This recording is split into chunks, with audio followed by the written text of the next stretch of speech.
Ele não sabe dizer exatamente o que é que vai acontecer. A diferença entre ele e Jesus é que Jesus sabe dizer o que vai acontecer. Por isso que o Apocalipse Jesus escreveu não é em cima de possibilidades, é factual. O que está ali vai acontecer, e o pior é que até agora tudo está acontecendo.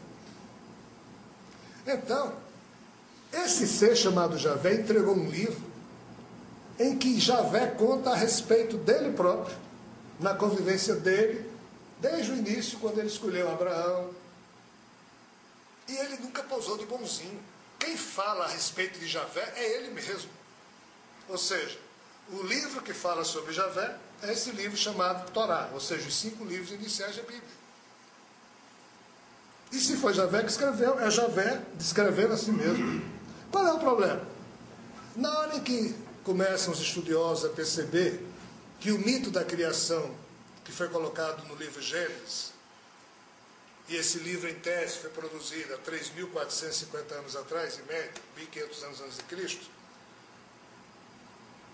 quando no século XIX se descobriram as ruínas da antiga biblioteca de Nínive, foi capital do antigo Império Assírio, nas tábuas sumérias, que tem 5.000 a 6.000 anos de idade, ou seja, são mais velhas 3.000 ou 2.500 anos do que a Torá.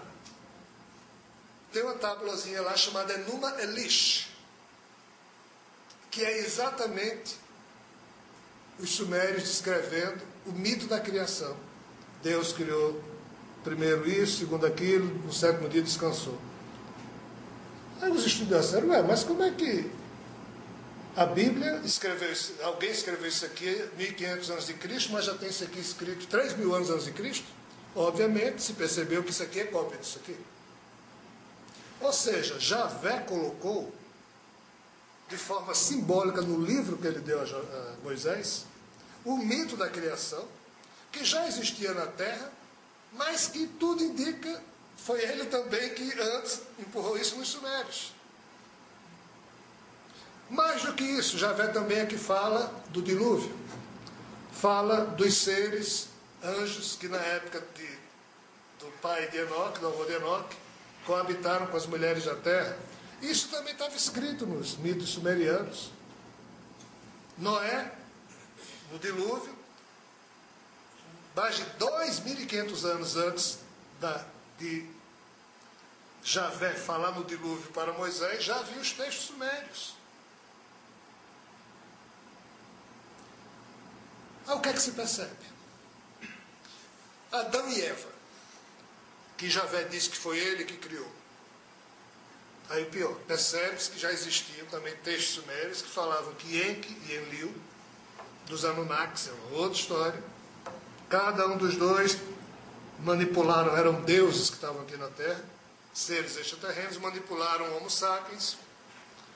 Um revoltou-se com o estado das coisas, quis destruir a Terra, mandou um grande dilúvio, mas aí Enki foi e avisou a um deles, Utnapishtim, que seria Noé. Ou seja, se essa história é verdade com Enki e Enlil, como é que Javé, 3.000 anos depois, contou a Moisés a mesma história, dizendo que era ele que estava fazendo aquilo que foi feito por Enki e Enlil?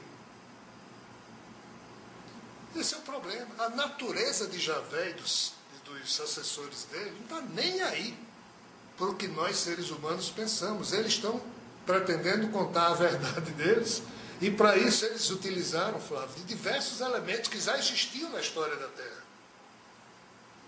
Então, na análise de Zecharia Sitchin, por exemplo, que é o maior conhecedor dessas tábuas sumérias, os livros dele são formidáveis, ele identifica, às vezes, Enki como sendo Javé, e Enlil como sendo Javé, quando não é. Javé já estava por aqui com os Anunnaki. Javé foi quem expulsou Enki e Enlil da Terra. Só que depois que ele expulsou, ou no meio termo, ele, para mostrar que era o único Deus, ou aquele Deus que se devia se respeitar, ele assumiu toda aquela história como se fosse ele o autor e entregou para Moisés. Até porque qual era o objetivo dele? Tirar todas as outras espécies pensantes da Terra, que não eram terráqueos, para deixar somente a espécie Homo sapiens, e tentar o progresso desse mundo através da espécie Homo sapiens. Se os Anunnaki e outras raças ficassem aqui tentando dominar a Terra, ele não conseguiria isso. Então, a estratégia de Javé, nós jamais a compreenderemos. Ela é doida diante dos nossos olhos. Mas alguns seres que trabalham com ele juram de pé juntos que era a única estratégia disponível dentro do temperamento de Javé e as possibilidades que ele encontrou. Esse ser se dedicou 40 anos a trabalhar junto a Moisés, a Arão e mais 2 homens dos hebreus naquela época para semear essa notícia para que ela perdurasse até hoje. Esses seres, eles estão se dedicando a isso, com os métodos deles, de forma absurda. Eles gastaram gasolina ou combustível para enganar a mim.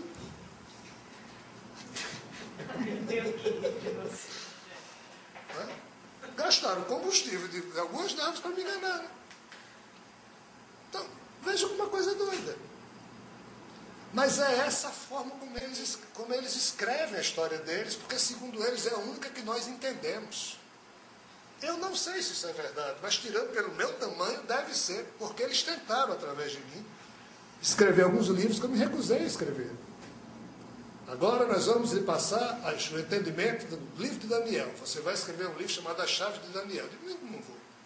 Eu já mal tinha conseguido escrever a 7ª trombeta do Apocalipse, que já foi um parto a escrever esse livro.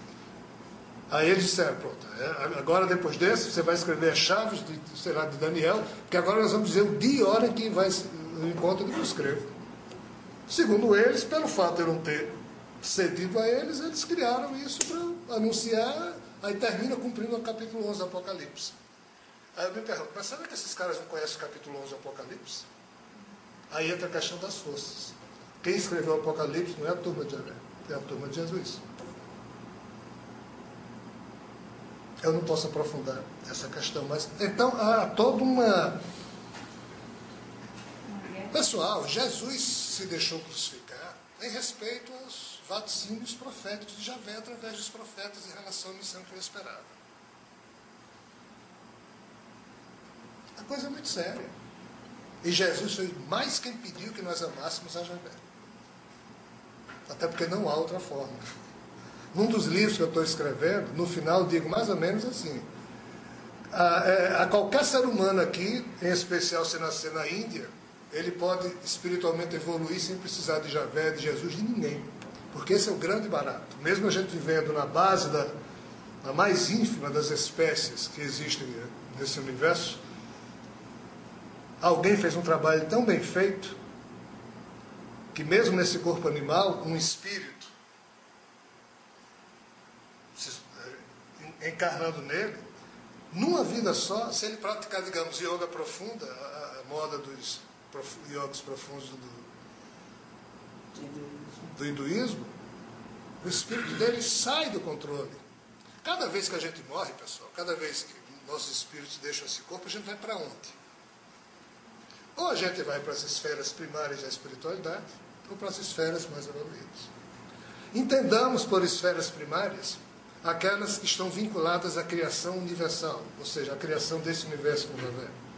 E entendamos as esferas mais evoluídas, aquelas que sempre existiram, quando Kardec perguntou aos espíritos, mas a realidade espiritual, aos espíritos disseram, ela é pré-existente à matéria, ela já existia antes do surgimento desse universo e a realidade espiritual é independente do universo.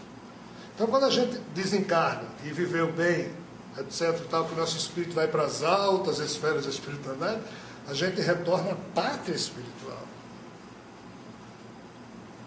O reino de Javé é aqui embaixo. Então, qualquer um de nós, espiritualmente, pode evoluir, independente de Javé. Basta que a gente pratique o que os mestres da humanidade ensinaram. Jesus, Siddhartha Gautama, e por aí vai.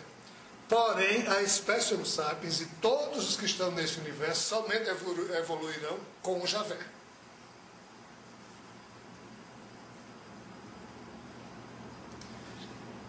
Detalhe, Algumas raças de extraterrestres não têm a capacidade que nós, os miseráveis seres humanos, temos. Os nossos espíritos podem, mesmo aqui na